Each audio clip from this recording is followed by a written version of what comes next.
Kita nih episode ini openingnya gimana nih? Gak usah pura-pura inosen lo ya.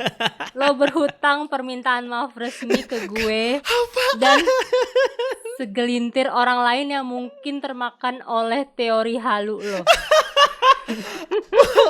Kenapa saya harus meminta maaf atas segala imajinasi yang saya ciptakan di kepala saya sendiri?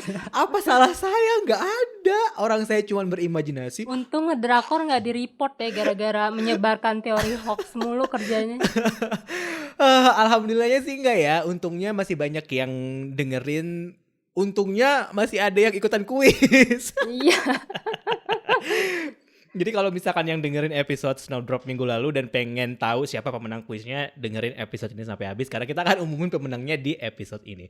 Dan permintaan maaf yang tadi, gue sorry not sorry sih, gue nggak mau sih. Gue berhak berimajinasi atas apapun plot yang gue inginkan dalam sebuah drama, walaupun itu mungkin tidak jadi kenyataan, tapi ya nggak apa-apa, namanya interpretasi orang-orang kan bisa beda-beda, terserah dong. Emang lo minta maaf waktu lo meramalkan Andrea mati? Minta maaf gue. Oh iya. Kan ini polos anaknya, disuruh minta maaf gue minta maaf. Pinter ya jawaban Lo ya. nggak bikin permohonan maaf di Twitter? Ntar ke kepolisian. Maybe if I woke up in the morning.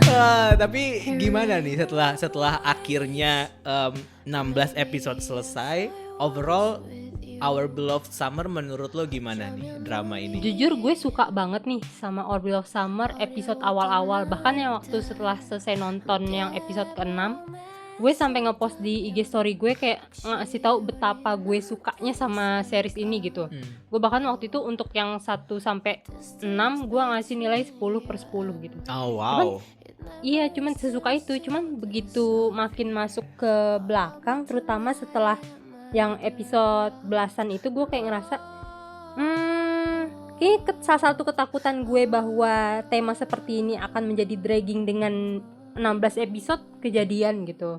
Jadi gue sempet agak ngerasa kayak agak dipaksa untuk panjang-panjang ya. Kalau misalkan dia cuma 14 atau bahkan 12 episode dengan yang cerita yang lebih fokus ke konflik utamanya, mungkin akan lebih nendang gitu. Gue sih sayangnya di situ. Kalau lo gimana? Lo kan pas di awal-awal aja lo udah ngerasa ini tuh agak terlalu lambat kan, pacingnya buat lo gitu. Apalagi ke belakang, gue aja ngerasa itu agak semakin lambat, apalagi lu ya?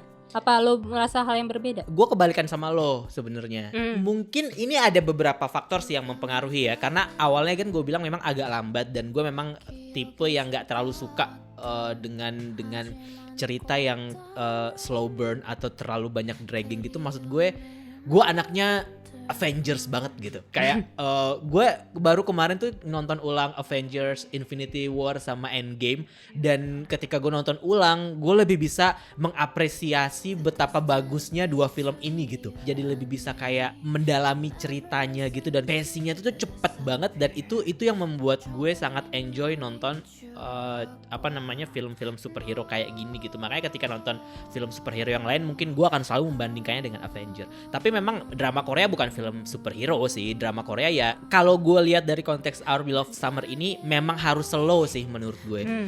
Ketika sudah selesai nonton, gue baru sadar bahwa oh iya memang ini harus dibuat slow, dan akhirnya gue menghargai usaha mereka untuk tidak terburu-buru itu pada akhirnya. Ngerti gak sih, kayak awalnya gue agak bosan kayak lambat gitu ya, tapi setelah selesai, setelah tahu keseluruhan ceritanya, baru mulai sadar bahwa oh ada alasan kenapa mereka membuat cerita ini sangat lambat, dan kenapa point of view-nya itu dari sudut pandang si dokumenter ini gitu, bukan dari sudut pandang yang lain gitu. Jadi setelah selesai baru gue yang baru bisa istilahnya sadarlah dari kekilafan gue gitu. Yang ya kemudian sadar juga bahwa ternyata SBS nggak seberani itu untuk menampilkan cerita-cerita yang seperti versi AU yang gue bikin di episode review kita yang sebelumnya gitu. Ternyata memang ya ini adalah drama Korea biasa, yang kisah cinta biasa, romcom biasa gitu. Tapi yang bisa gue bilang sih, gue suka banget skripnya sih.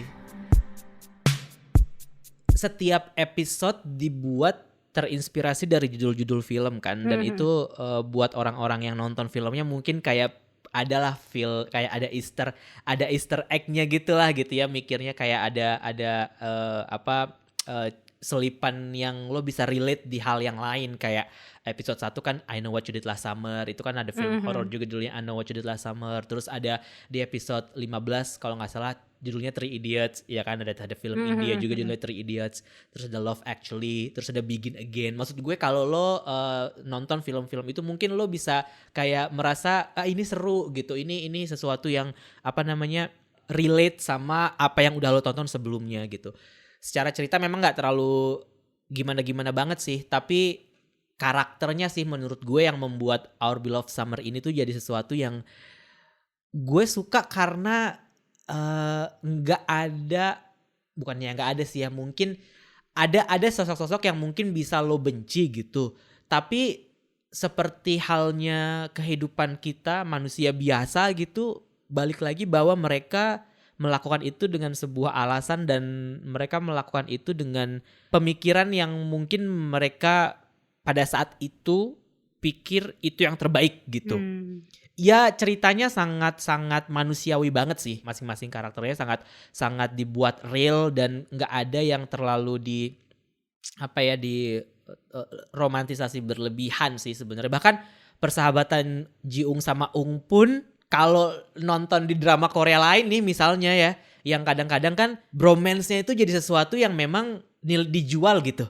Nilai jualnya gitu, misalnya kayak lo ngomongin The King Eternal Monarch misalnya, kayak si Woo Do-hwan sama Lee Min-ho-nya kan bromance-nya itu yang jadi sesuatu yang emang mereka pengen highlight gitu. Sementara kalau di sini biasa aja, karena ya mungkin sebenarnya di dunia nyata tuh kayak gitu. Ya gak sih, kayak maksudnya bukan sesuatu yang harus lo romantisasi berlebihan atau segala macam, dan nggak masuk akal juga sih kalau menurut gue kalau pada akhirnya Ji-ung sama Ung diromantisasi, karena dua karakter ini kan complicated ya masing-masing. Punya masa lalu yang bener-bener kelam tapi berhubungan gitu, dan itu yang bikin gue jadi merasa kalau misalkan ini dibikin bromance yang lebay, mungkin ya jatuhnya malah jadi cerita cetek ala gue yang di versi episode kemarin gitu ya, kayak au halu aja gitu. Well anyway, tapi gue maksudnya kedekatan mereka ini sesuatu yang nggak terlalu sering mungkin kita bisa saksikan di judul-judul lain gitu, yang mana mungkin kan lebih fokus ke couple utamanya gitu ya mungkin gue kurang banyak referensi, tapi gue suka sih pada akhirnya cerita ini dibuat seperti itu dengan masing-masing karakter yang dibuat sangat kuat banget, dan setiap pergerakan mereka tuh gue rasa beralasan gitu. Kayak gue kesel banget sama Ji-ung, tapi pada akhirnya gue bisa mengerti. Intinya lo puas lah ya. Intinya gue puas, tanpa kayak misalkan gue pengen season 2 atau segala macam gitu. Nggak, ya ini cukup sampai di sini dan ini cukup memberikan gue hiburan. Kalau gue dibilang nggak puas juga enggak sih, puas-puas aja. Cuman menurut gue kayak nggak tahu apa mungkin ekspektasi gue di awal yang terlalu berlebihan sama drama ini atau gimana.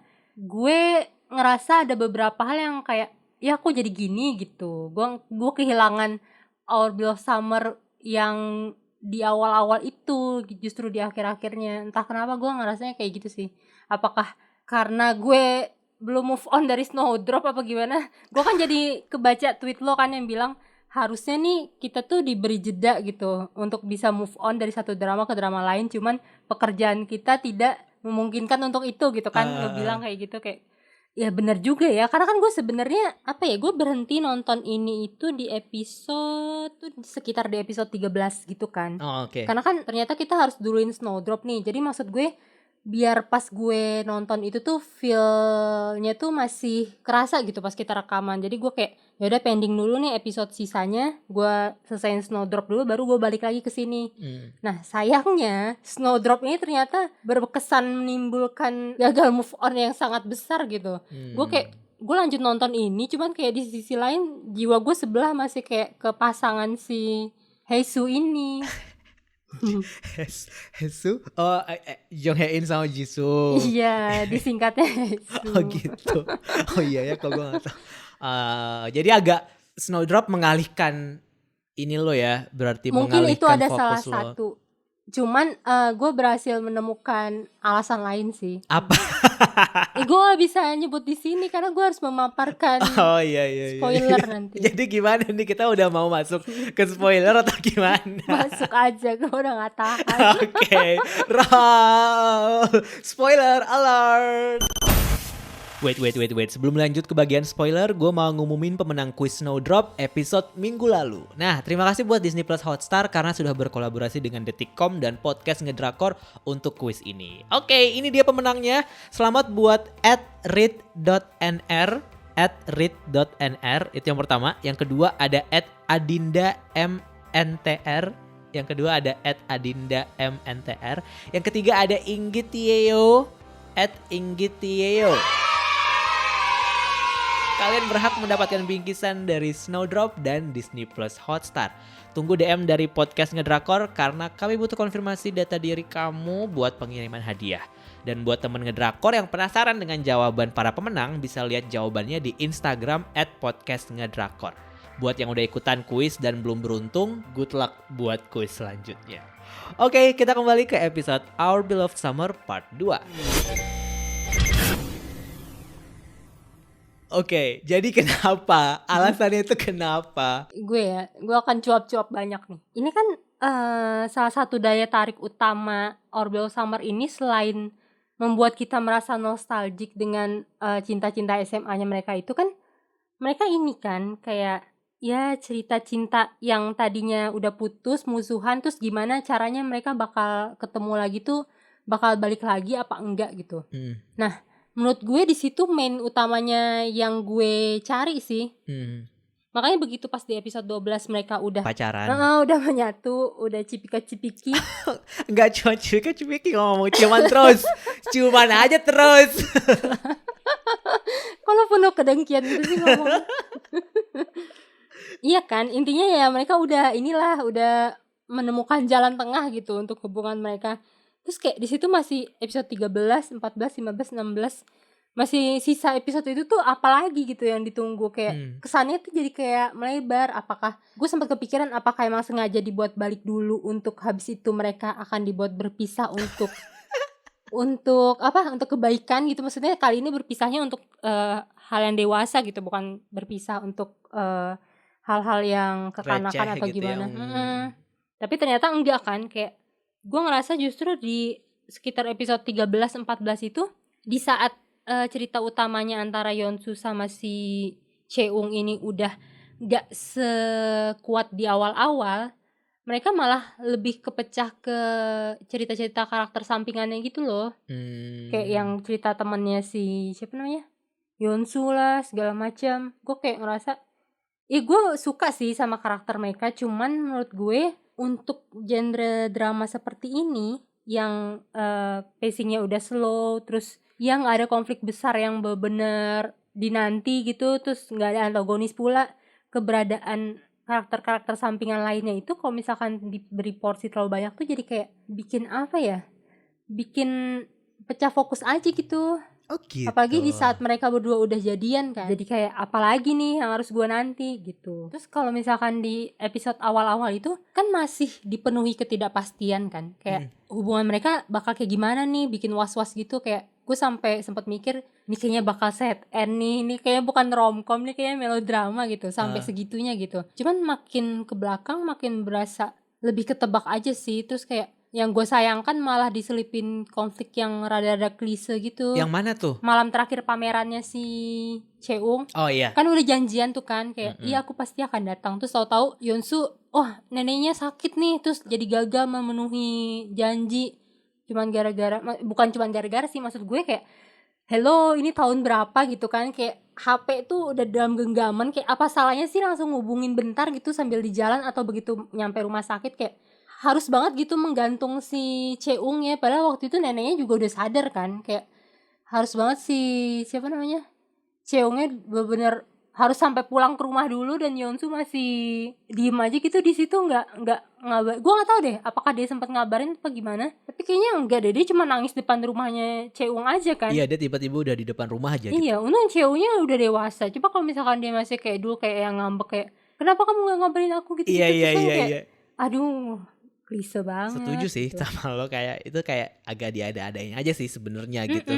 Gue juga waktu menonton adegan itu gue sempat dengan segala historinya Cheung ini, apa iya nih cuman karena dia nggak jadi datang ke pameran ini terus kemudian semua traumanya itu akan muncul lagi dan membuat dia merasa ditinggalkan lagi gitu. Tapi ya benar sih kata lo tadi juga, kayak untungnya si Ungnya udah lebih dewasa sih, dia juga bisa jadi lebih menanggapi permasalahan ini juga dengan cara yang berbeda. Nah, gue sih melihat sebenarnya itu yang pengen disampaikan di episode itu sih, kayak bahwa ya sekarang si Ung udah nggak kayak yang dulu gitu. Walaupun gue setuju juga sama poin bahwa kenapa harus menyelipkan konfliknya yang kayak gitu banget gitu, yang kayak klisenya tuh kayak gitu. Ya nggak apa-apa sih, maksudnya melebar ke pemeran karakter yang lain, cuman kayaknya nggak untuk di drama ini deh. Maksud gue, oke ini nggak apple to apple, cuman mungkin karena Snowdrop masih fresh di ingatan gue, jadi kayak gue ambil contoh di situ ya. Kayak di Snowdrop karena dia punya satu konflik besar nih, penyekapan di asrama itu, walaupun dia ngembangin ke karakter-karakter lain, cuman karakter-karakter itu tuh tetap dibuat berhubungan langsung dengan konflik utama dan nasib si tokoh-tokoh utama ini gitu. Kayak misalkan si Bunok cepu lah, terus kalau misalkan ada si kakek-kakek ini ternyata mata-mata atau segala macam, pokoknya semua yang terjadi di karakter sampingan itu ujung-ujungnya balik lagi ke sentral gitu. Nah kalau di sini tuh gue ngerasa cukup banyak cerita sampingan yang sebenarnya andai kata itu di-cut nggak ngaruh apa-apa gitu. Itu cuman ya udah gitu. Emang ini mungkin tontonan yang ya buat tontonan ringan seringan itu gitu, untuk nggak ada yang pikiran macam-macam sih nontonnya. Bahkan si cameo bosnya, bukan cameo mantan pacarnya si temannya Yeonsu itu. Iya kan, maksud gue kayak dia sampai datangin cameo untuk cerita sampingan gitu, kayak wah benar niat ngabisin durasi sekali gitu. Gue nggak ada masalah nih sama si pemeran temannya Yeonsu. Gue bahkan suka waktu dia jadi pegawai tertindas di It's Okay to Not Be Okay. Cuman menurut gue kalau di sini kayak rada penting gak penting gitu sih. Tapi mungkin ada yang suka ya, mungkin ada yang ngerasa lucu untuk apa namanya, pencerah suasana. Cuman kalau di gue kayak, tapi masa iya dari semua pemeran pendukung di sini tuh semuanya nggak ada yang apa namanya dapat justice gitu, Nat? Maksud gue kayak ditempatkan di tempat yang tepat dan dihadirkan di momen yang pas gitu menurut lo? Ada beberapa pemeran karakter sampingan yang gue suka dan menurut gue dia dimunculkannya tuh bagus gitu dan berkesan buat gue. Contohnya kayak si Mr. Park itu, si bosnya Ji-ung. Dia kayaknya karakter sampingan yang paling gue suka deh. Maksud gue dia kemunculannya tuh gak banyak, maksudnya gak bertele-tele, cuman sekali yang muncul tuh dia paling selalu nempel sama si Ji-ung kan. Selalu ada apa ya, kayak ada pesan penting gitu, entah nyentil si Ji-ungnya lah untuk membuka pikiran Ji-ung, atau ya maksud gue gak melebar gitulah kemunculan dia. Cuman karakter dia tuh gue suka gitu, kayak om-om santuy tapi tuh sebenarnya dia bijaksana gitu. Om santuy. Iya. Yang lain? Gue suka maknya Ji-ung cuy. Gue benci banget sama maknya Ji-ung. Gue suka sama maknya Cheung. Apalagi yang pas momen ini loh, yang si Cheung lagi ngegambar di pameran apa sih tuh? Yang live show. Acara Yeonsu, yang live show itu. Terus kan dia ketemu sama Yeonsu kan. Terus dia kayak yang langsung nyemangatin Yeonsu, kayak maksudnya dia tahu nih Yeonsu juga pasti terluka dengan putusnya hubungan mereka berdua gitu. Nggak cuma anaknya doang yang terluka. Tuh kayak wah mama ini malaikat banget. Bapaknya lo gak suka bapaknya? Bapaknya biasa aja sih, nggak yang sampai ada kesan gimana. Neneknya Yeonsu dan neneknya Yeonsu gimana? Kalau gue gak nyebutin berarti biasa aja. Oh gitu, biasa aja. Cuma gue bukannya gak suka sama temennya Yeonsu tadi ya. Cuma menurut gue ada kalanya menurut gue dia agak terlalu dipanjang-panjangin gitu. Gue rasa juga itu karena emang dia sedang populer aja sih, makanya dia durasinya dipanjang-panjangin. Iya, nggak cuma dia sih, maksud gue kayak yang lainnya gitu mungkin yang gue lupa atau gue nggak ngeh. Ya menurut gue pokoknya masih bisa lah ini dipangkas buat lebih nggak dragging gitu untuk sebagian orang menurut gue. Ya mungkin ada yang gak sependapat, cuman menurut gue kayak gitu. Kan tadi lo bilang ketika udah dia jadian dan ke belakang itu malah jadi dragging kan sampai episode terakhir gitu. Kalau gue malah melihat itu sebagai sebuah kesempatan untuk drama ini bisa kembali lagi ke basic kenapa mereka memulai drama ini. Ngerti gak maksud gue? Karena pada akhirnya ketika mereka udah jadian dan kemudian terus apalagi nih yang mau diceritain. Nah di situ akhirnya mereka memutuskan untuk ngambil sudut pandangnya si Ji-ung. Nah gue tuh awalnya menantikan kan kayak apa sih sebenarnya maksud dari orang ini gitu. Apa sih sebenarnya purpose dari si Ji-ung ini, masa sih cuman sekedar gitu-gitu aja gitu. Maksudnya sebelum akhirnya terungkap bahwa dia punya permasalahan dan kehidupan personal yang lain gitu kan, sebelumnya kita cuma tahu bahwa oh dia naksir sama si Yeonsu gitu dan ya udah cuma sebatas itu. Tapi ternyata perasaan naksir dia sama Yeonsu itu tuh jadi sesuatu yang membentuk karakter dia dari remaja sampai dia dewasa gitu. Dan ketika episode mereka udah jadian itu dan kemudian kita masuk ke dalam episodenya Ji-ung, menurut gue malah gue sebagai Ji-ung stan tuh kayak oh ini yang gue tunggu-tunggu gitu. Ini yang gue nantikan untuk diceritakan, karena jujur aja pas awal-awal tuh emang cuman sekelebat aja. Maksudnya kenapa pada akhirnya kita bisa menebak, gue sih lebih tepatnya, gue bisa memunculkan kecurigaan itu ya karena Ji-ung tuh cuman ditampilkan secara sepintas aja gitu, ekspresi doang dan secuil aja gitu. Dan ketika udah dari adegan liburan dan kemudian barulah dibuka bahwa ternyata oh masa lalu dia sama Yeonsu itu ternyata cukup deep juga ya, ternyata ini tuh bukan cuman sekedar perasaan yang kayak gue sama sahabat gue naksir sama orang yang sama gitu. Ini tuh lebih dari sekedar itu, karena kalau dilihat dari sudut pandang Ji-ung, gue kalau jadi Ji-ung gue juga bingung sih sebenarnya, kalau boleh jujur bingung banget, karena yang naksir sama Yeonsu itu masalahnya si Chaeung gitu. Chaeung itu bukan cuman teman sekelas gue yang cuman sekedar gitu doang. Chaeung ini tuh lebih dari sekedar itu gitu. Dia bisa dibilang kayak kalau nggak ada Chaeung mungkin usianya Ji-ung cuman sampai SMP kali. Kayaknya dia udah lelah kali sama hidup dia, kayak nggak ada harapan lagi gitu. Tapi Chaeung itu adalah sosok yang membuat dia jadi punya harapan gitu. Keluarganya Chaeung itu bisa menerima dia dan membuat dia jadi bisa bertahan gitu. Makanya ketika dia dihadapkan dengan perasaan yang sama antara dia ke Yeonsu dan Chaeung ke Yeonsu, gue bingung sih kalau jadi dia juga gitu. Maksudnya gue nggak pengen kehilangan si sahabat gue gitu, dan kedekatan dia sama Ung kan emang udah sedekat itu, yang kayak apa namanya ya ini bukan sesuatu yang dia bisa korbankan gitu untuk Yeonsu gitu. Kayak Ji-ung tuh pertimbangannya banyak banget, jadi kayak gue nonton jadi gue bersyukur banget ada episode yang setengah episode sebelum finale itu yang menceritakan dari point of view-nya Ji-ung gitu. Jadi itu sih yang gue appreciate dari bagaimana naskah dari drama ini gitu. Memang gue akui kayak sebenarnya bisa aja sih kalau misalkan mereka menyelipkan itu ke adegan-adegan di episode pertama. Jadi penonton pun jadi kayak iya gue bisa tahu motivasi Ji-ung nih apa gitu. Tapi mungkin memang fokus mereka ya di couple ini gitu, di pemeran utamanya di Yeonsu sama Chaeung ini gitu. Soalnya kalau dipikir-pikir, kalau nggak ada Ji-ung, mereka nggak bakal balik kan. Lemnya itu Ji-ung, karena proyek dokumenter ini yang membuat mereka balik gitu. Dan di saat yang sama Ji-ung pun juga sedang dalam fase bahwa oh ini waktunya sebenarnya gue untuk mengkonfrontasi perasaan gue pada saat itu gitu. Karena dia juga kan sebenarnya penasaran kan, ingin membuktikan sebenarnya mereka tuh masih suka nggak sih. Kalau mereka udah nggak suka, ya gue pengen masuk tuh ke situ gitu. Dia sempat, gue melihat dia tuh sempat tuh sebenarnya goyah sama hal itu gitu, kayak merasa bahwa oke, ini waktunya gue untuk fight sama perasaan gue gitu.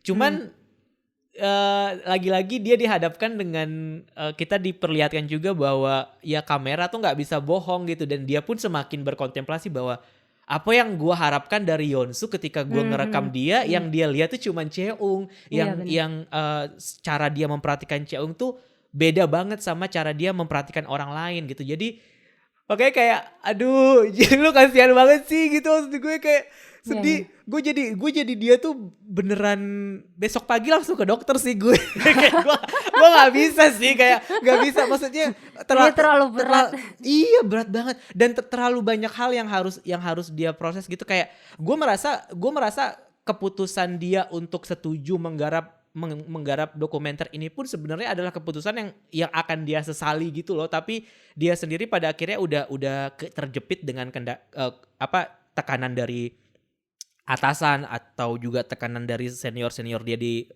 acara TV. Jadi yang pada akhirnya oke deh gitu, yang dia pun berusaha untuk bisa mengkonfront perasaan dia dan kenyataan bahwa mungkin ada harapan di situ gitu, yang mana sebenarnya nggak ada ternyata. Gue cukup banyak pendapat sih sama lo, kayak si Ji-ung ini berhasil dari awalnya kita kayak dia disimpan banget nih kan, di awal-awal benar-benar cuman fokus sama si Yeonsu sama Cheung aja, cuman di ending justru di saat dua pasangan ini udah konfliknya udah redup di gue masih bisa bertahan dengan kemunculannya si Ji-ung ini gitu.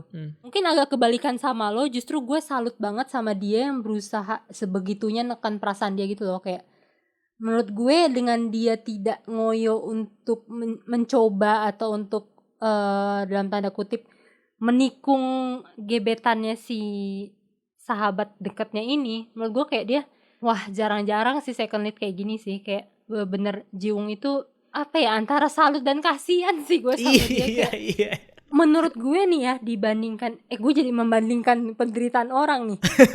Dibandingkan sama Yeonsu, Cheung sama Ji-ung, entah kenapa kalau dari kacamata gue Ji-ung ini paling berat sih hidupnya. Iya banget. Iya kan, kayak gimana ya?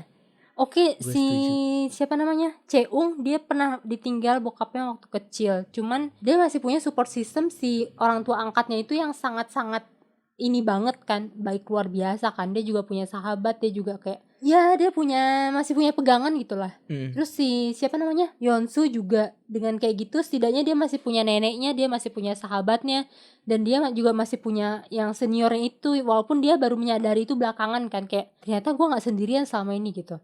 Nah si Ji-ung si Ji-ung ini waktu gue ngelihat yang pas bagian, kan ada beberapa episode yang prolognya dibuka dengan ini dia kan, narasi dia kan. Prolog yang pertama itu gue inget waktu diceritain bagaimana dia akhirnya menjadi dalam tanda kutip keluarganya si Cheung gitu. Itu gue kayak wah tersentuh banget, gila nih keluarganya si Cheung nih baik banget gitu. Terus yang narasi berikutnya yang waktu dilihat nih yang dia udah gedean, terus dia bingung dengar cerita temennya yang juga hidup berdua sama nyokapnya doang, terus kayak iyalah kita deket banget, orang kita cuma punya satu sama lain gitu. Terus dia pulang ke rumah nanya, ibu bisa hidup tanpa aku?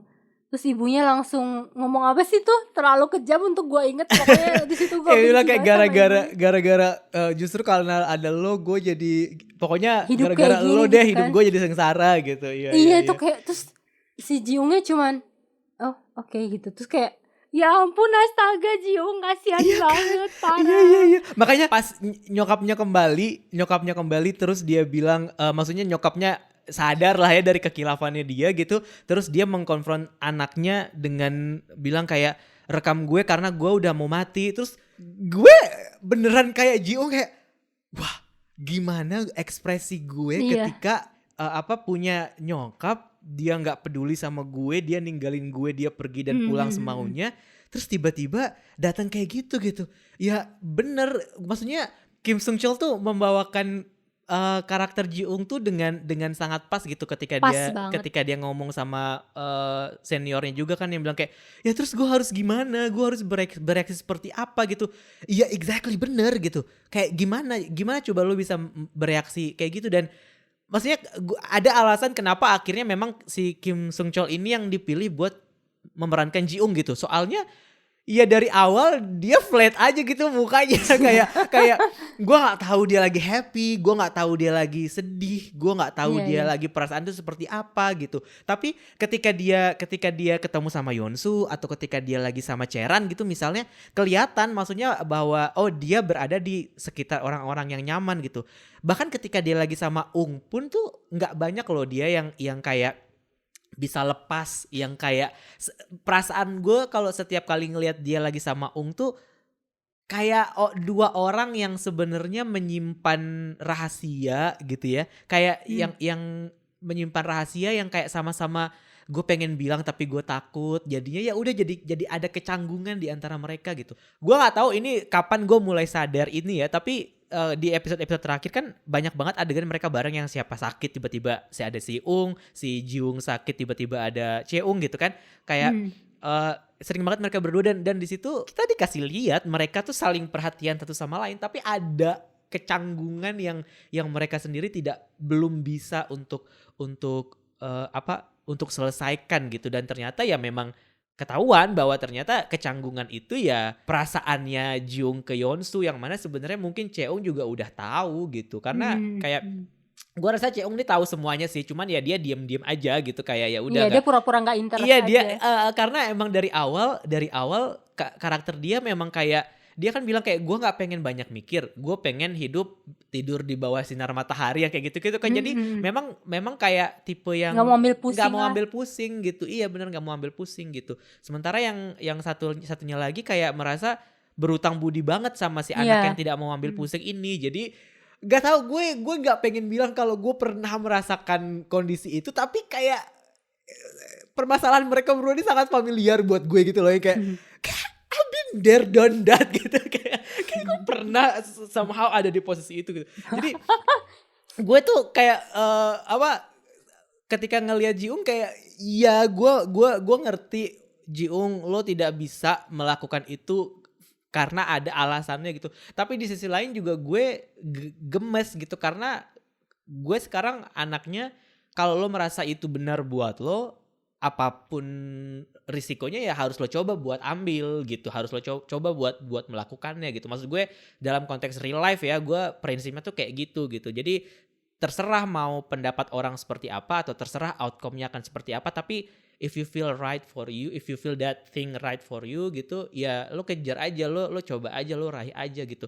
Nah mungkin itu yang salah satu-satunya sisi dari Jiung yang nggak bisa gue terima sih, kepasifan itu gitu. Tapi kan tadi ini lo mengakui sendiri Jiung juga emang udah sempat nyoba yang dia ngajak Yeonsu makan, terus kayak dia ngelihat ya buat apa gitu, orang jelas-jelas mata Yeonsu cuman ada Cheung, gue mau ngapain lagi? Iya sih, maksud gue kayak lu jangan nyalain Jiung dong, Jiung udah menderita. Enggak, kayak selama mereka putus tuh banyak lo waktu yang bisa lo habiskan untuk kayak mencari celah gitu loh. Maksudnya kayak yang tadi lo bilang, I really want to be with her gitu loh, kayak ya maksudnya ya memang dia terlalu banyak berutang sih. Jadi kayak gue juga mengerti sih, kayak ya Ung cari aja yang lain. Maksud gue nih ketika udah ada Cheran ngaku aja dia nggak mau dong menanggapi confessionnya Cheran gitu, ngerti nggak? Kayak udah 2 tahun kemudian terus si Cheran bahkan dicengin sama si Cheran yang kayak ada Yeonsu loh di situ, lo yakin gak apa-apa? Itu maksud gue itu kayak berarti kan perasaan itu masih sebesar itu gitu. Kayak gue yakin dia punya sisi egois juga lah sebagai manusia gitu. Gue melihat karakter dia ini bukan karakter yang perfect gitu. Jadi pasti ada sisi itu. Maksud gue cuman ya emang sih sakit deh jadi Jiung dah.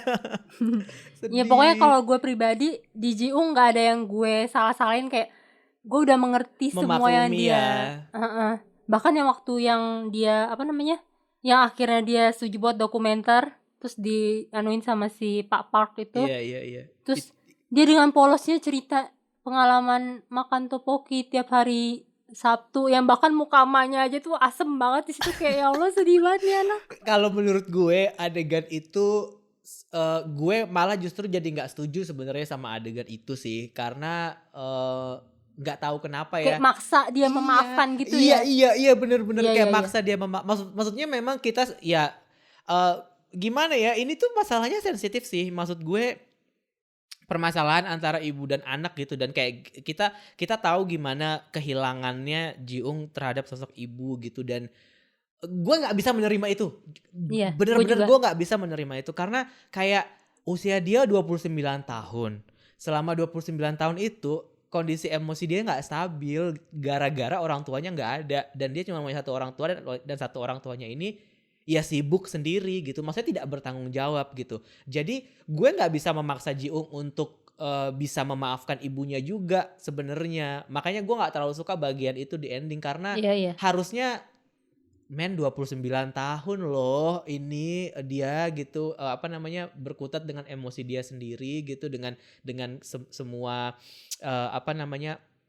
ibunya tuh kayak nggak mau ada dia di dunia ini gitu. Terus dalam waktu 1 minggu dia bisa berubah tuh kayak menurut gue gitu. Mana dia belum ke dokter lagi kan, maksud gue kayak tidak meyakinkan aja sih gitu. Bisa langsung healing sendiri gitu ya. Iya, kayak harusnya bukannya gue ya ini jahat sih ya, gue mau nggak bilang gue jahat tapi ini jahat sih, tapi kayak drama ini dibuat dengan kayak tadi gue sempat sebut bahwa realita gitu, gimana sih kehidupan sehari-hari gitu ya. Lo sebagai ibu juga harus menerima dong realita itu, bahwa lo udah ninggalin dia bukan berarti status lo sebagai ibu dan kemudian kita menerima lo dengan lapang dada karena lo ibu gitu. Maksud gue kayak dalam konteks cerita ini ya, bukan secara general loh, maksud gue ya.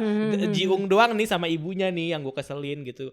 Maksud gue kayak nggak tahu sih, secara moral ini mungkin salah, tapi gue kayak nggak gitu gak sih?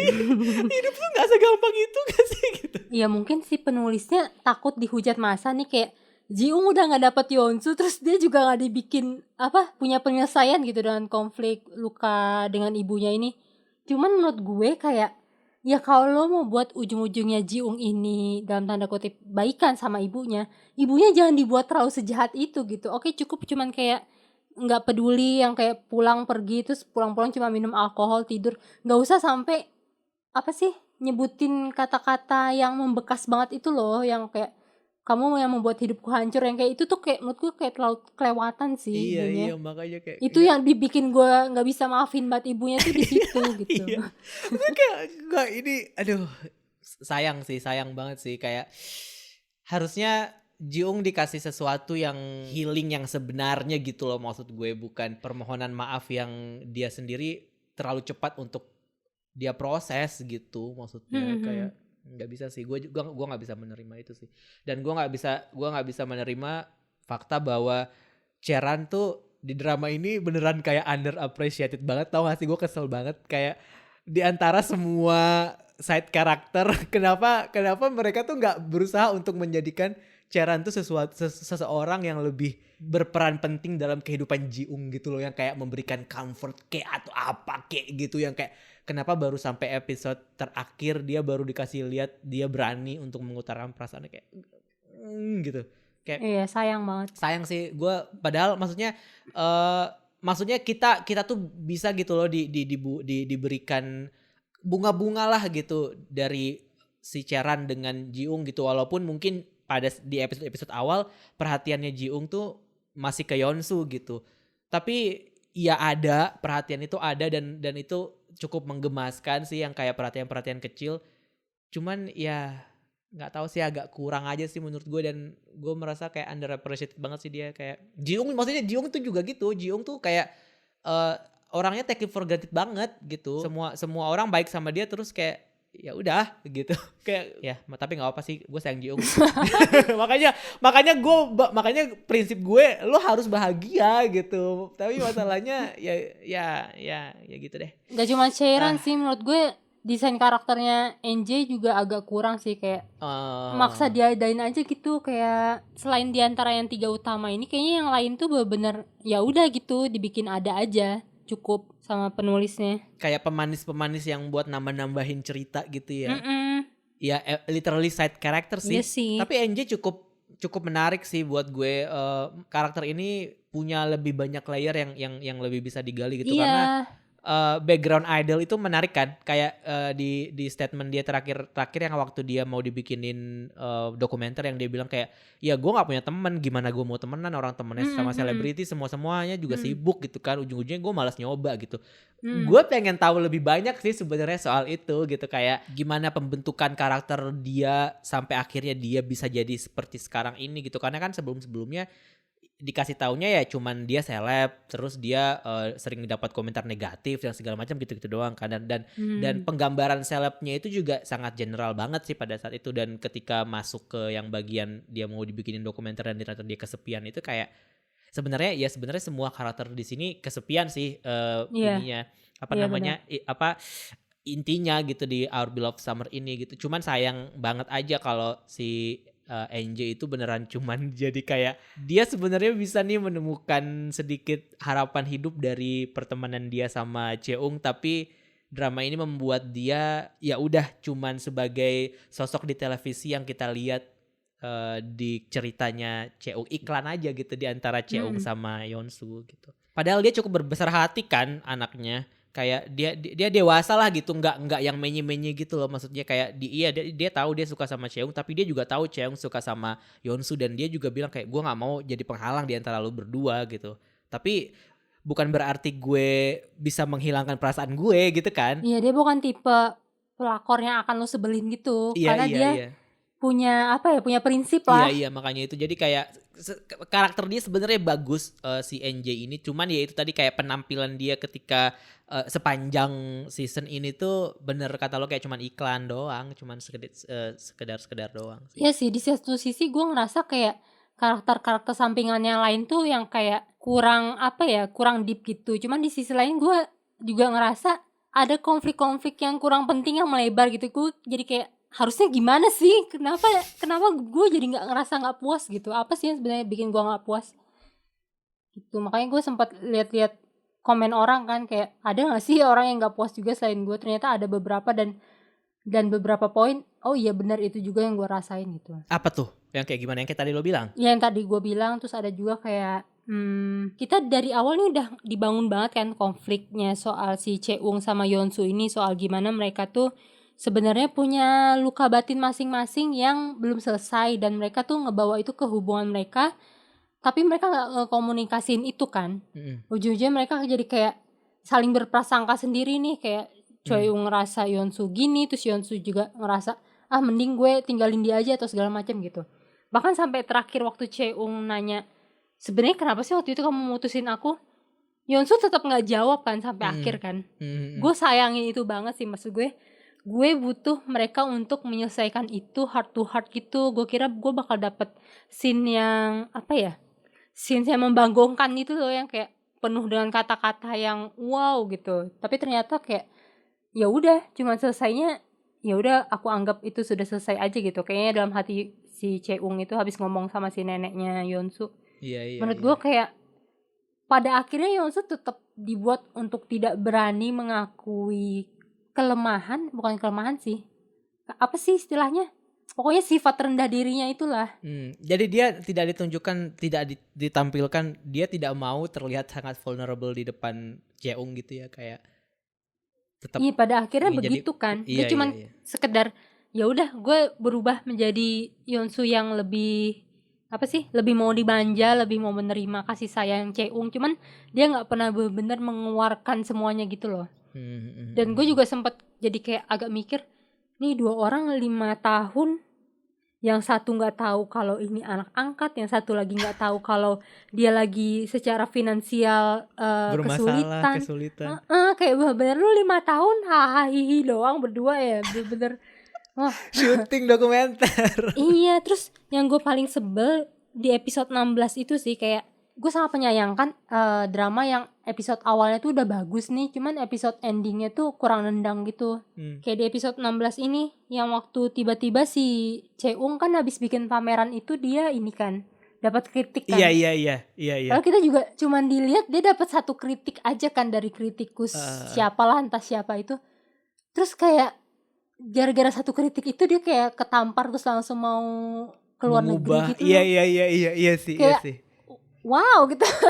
Dia di tengah zaman penuh kritikan yang bahkan lu nafas biasa aja lu bisa dikritik orang, nih dia langsung, maksud gue kayak segitu bahkan berimpaknya. padahal ada NJ ya yang kita udah ditanemin bahwa dia adalah sosok yang selalu dikritik gitu, maksudnya kayak sekuat itu gitu. Iya, jadi pas yang waktu scene-nya si NJ ini nge-comforting dia kayak udah gak usah terlalu dipikirin, aku kan fans nomor satumu gitu, kayak terus dia bilang, iya karya-karyamu ini membuat aku berpikir kamu itu orang yang kuat, aku ingin menjadi sepertimu. Dalam hati gue, lu kali NJ yang jauh lebih kuat daripada dia. Iya benar. Ya Cheung dikritik sekali dia langsung mau berubah gitu kan. Tapi mungkin sebenarnya tuh penanaman dia yang mau sekolah itu sebenarnya udah berusaha ditanemin di beberapa episode sebelumnya, dari brosur, dari ternyata dia nggak lulus kuliah gitu. Mungkin itu kali, cuman memang agak kurang membekas mungkin dialog itu karena terlalu banyak. Jadi terlupakan. Iya, karena terlalu banyak detail yang lain yang menutupi, mungkin pada akhirnya membuat sebagian penonton termasuk lo merasa bahwa ini terlalu kayak gitu. Tapi iya juga sih, maksud gue kayak selama ini dia jadi seniman, baru sekarang nih kita mendengarkan dia di komentari negatif gitu, padahal kan dia cukup lama ya kiprah dia cukup terkenal gitu. Pasti kan kritikus nggak cuman pada saat dia bikin solo pameran itu doang kan mungkin. Tapi mungkin memang momentumnya sih, mungkin gue rasa memang momentumnya karena itu pameran solo, karena itu unik dan segala macam. Dia juga lagi udah mulai go public, akhirnya orang-orang pun udah mulai go public buat mengkritiknya. Itu mungkin pembelaan dari gue sebagai pengacaranya Cheung. Ya habis menurut gue kayak agak kurang aja gitu di saat pamerannya juga bisa dikatakan ya cukup sukses lah ya, cukup banyak yang datang, kayak Cheung langsung segitu muramnya. Oke, kita sekolah aja gitu. Kita udah kaya raya, kita sekolah aja deh. Iya. Maksud gue kira karakter Cheung ini akan menjadi suatu telaga di tengah padang pasir. Di tengah mainstreamnya jalan cerita atau karakterisasi tokoh-tokoh drama selama ini gitu loh. Maksud gue kayak seolah-olah dia tuh menggambarkan jalan hidup yang dipilih oleh Cheung selama ini tuh salah gitu. Lu gak harusnya hidup kayak dia. Padahal menurut gue kayak di awal gue ngerasa wah keren nih dibikin suatu karakter yang punya pemikiran yang berbeda gitu. Tapi ujung-ujungnya dia tetap dibuat seperti masyarakat Korea lain pada umumnya, di mana lu kalau mau dibilang sukses ya lu keluar negeri gitu. Iya kan, jadi kesannya kayak gitu kan kalau gue mau berpikir cetek kan, kayak ujung-ujungnya ya udah balik lagi berpisahnya pergi ke luar negeri, yang jelas bukan ke Indonesia tetap. Iyalah. Oh terus ini lagi masih ada pas yang dia nyuruh si Eno buat mulai sekarang ya udah jalanin hidup aja gitu kan. Gue ngerasa loh, Eno selama ini juga ngejalanin hidupnya kali, apa salahnya dengan hidup sebagai manajer seniman? Kayak kesannya tuh si Eno tuh selama ini tuh udah ngebuang-buang hidupnya gitu menjadi manajernya Cheung. Iya. Jadi si Cheung punya kecenderungan bahwa orang-orang ada di sekitarnya itu selalu merugi gitu ya. Iya, jadi kayak wah parah sih, lelah banget. Emang harus dimaklumi, Nat. Emang batinnya udah rusak, udah nggak sehat gitu. Emang harus dimaklumi. Mereka harus ke dokter. Belum ke dokter kan? Nggak ada kan ke dokter kan? Iya kan? Mereka percaya aja gitu kalau 29 tahun mereka hidup ini mereka healing dengan masyarakat sekitar. Iya, maksud gue 29 tahun ini mereka tiba-tiba nggak pernah melek nih soal kayak Yeonsu juga nggak pernah sadar kalau ada orang lain di hidupnya, dia nggak sendirian. Terus kayak Cheung juga begitu, tiba-tiba langsung healing dalam 1 tahun ini doang. Dan itu juga begitu aja tiba-tiba taktik boom. Wow. Ya well anyway, ya di antara cerita yang sangat menyenangkan dan menggemaskan ini ya memang ya sih overthinking kita berdua ya selalu ya jauh entah kemana-mana. Sesuatu yang kayaknya kalau penonton tuh kayak gak kepikiran, terus kayak kenapa gue harus mikirin ini ya, kenapa sekarang kita harus berdebat soal ini gitu. Kenapa harus dipermasalahkan? Udah selesai, udah 16 episode, udah nikah, udah bahagia. Kenapa harus dipermasalahkan? Kalau belum nonton atau mungkin kalau misalkan belum ngikutin atau belum nyelesain, ya selesaikanlah dan buktikan apakah semua overthinking Nadia nyambung nggak sama lo? Dan apakah semua obrolan kita di episode kali ini setuju nggak sama lo gitu? Iya, boleh silakan cek Netflix, langganan Netflix deh, guys. Ya pokoknya kalau ada pelajaran utama yang bisa diambil dari drama ini, lo kalau ada apa-apa harus dikomunikasiin ya Ron. Gue bukan dukun yang tiba-tiba bisa tahu lo merekam prolog lo sendiri gitu di kamera, terus lo berharap gue tahu. Ini drama ini ya, gue ngerasa cuma penonton yang tahu isi hati mereka lewat prolog. Tapi mereka satu sama lain gak pernah ada yang ngobrolin itu. Iya. Gak jelas banget emang. tapi gue setuju sih. Simpan aja terus sampai mati. Komunikasi is a key. Bener. Iya Komunikasi kan? adalah kunci dari keberhasilan sebuah hubungan. Kata seseorang yang tidak pernah punya hubungan dengan siapapun.